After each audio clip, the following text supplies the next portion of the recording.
It was a Wednesday night in Georgia when everything changed.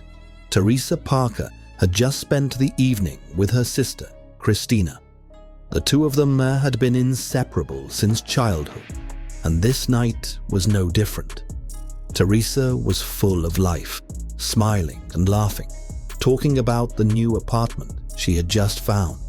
For the first time in a long while, she felt hopeful. The weight of her troubled marriage was beginning to lift.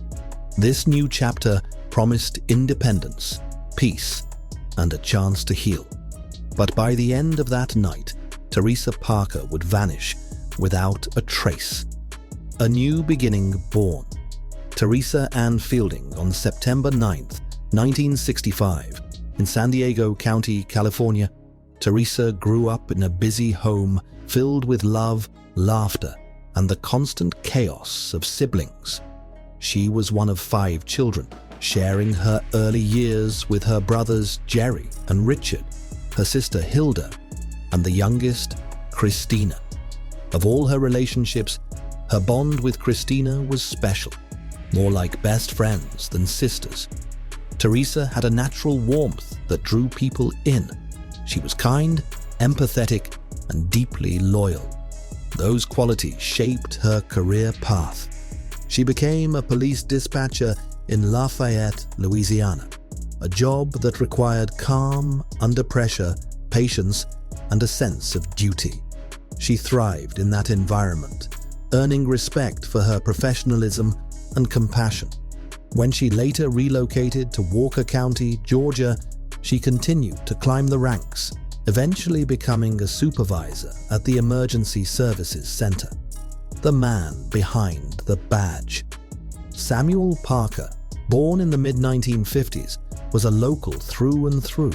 He grew up exploring the backwoods of Walker County, fishing and hunting with his brother Kenneth.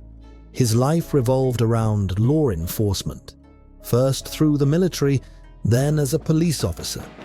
To his colleagues, he seemed tough, disciplined, a man who took pride in the badge. But behind closed doors, Samuel carried a violent streak. His first marriage to a woman named Kayla Burl was filled with abuse.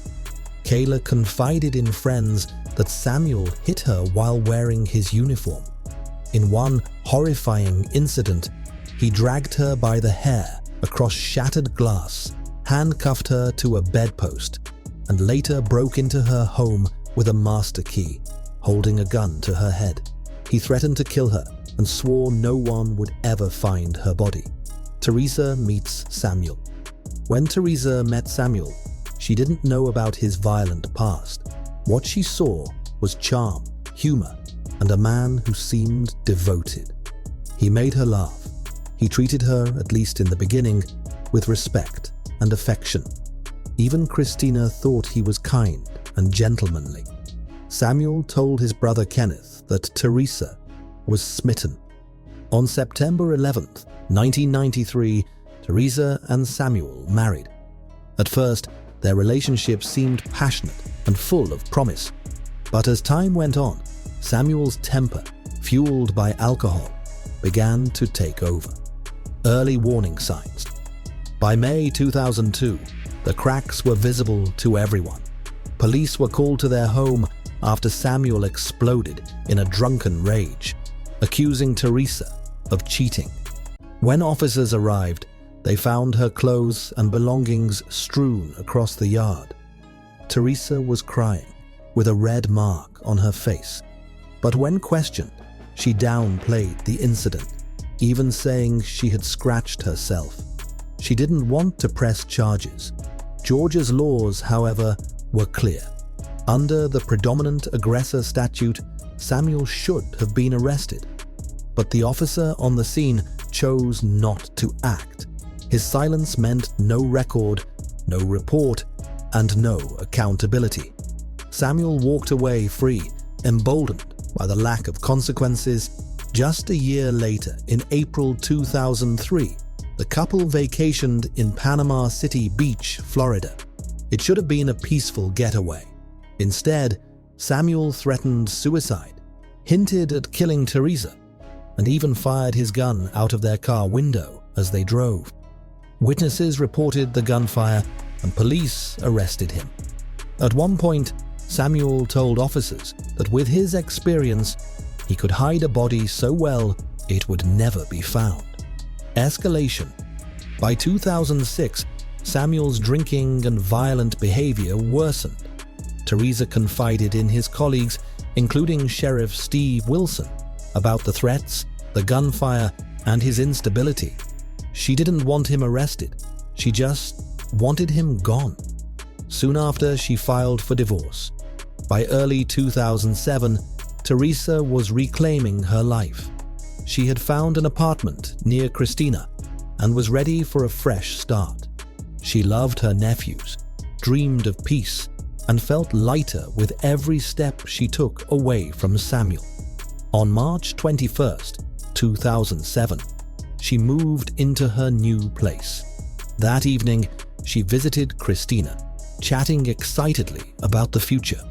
But when she hugged her sister goodbye, Christina sensed something strange, a heaviness she couldn't explain. Later that night, around 10:30 p.m., Theresa called her friend Rhonda Knox. She said she planned to swing by the marital home one last time to collect some belongings. She'd wait until Samuel was asleep to avoid confrontation. The disappearance. By 2 a.m., Samuel was at the home of Christy Bellflower, a woman he was seeing.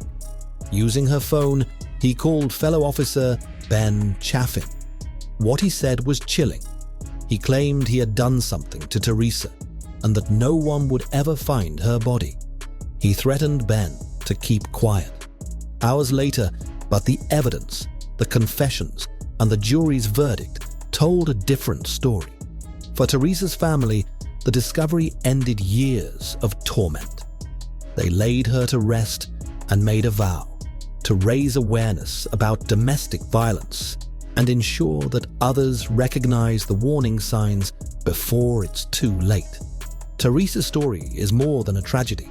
It's a reminder that abuse can hide behind badges, behind closed doors, and behind a false smile. And it's a call to action, to speak up, to protect those in danger, and to never ignore the warning signs. This was the story of Theresa Parker, a woman full of love and hope, taken too soon by the man she trusted most. If you found this case as compelling as we did, don't forget to like, share, and subscribe for more true crime stories that uncover the darkest corners of human behavior.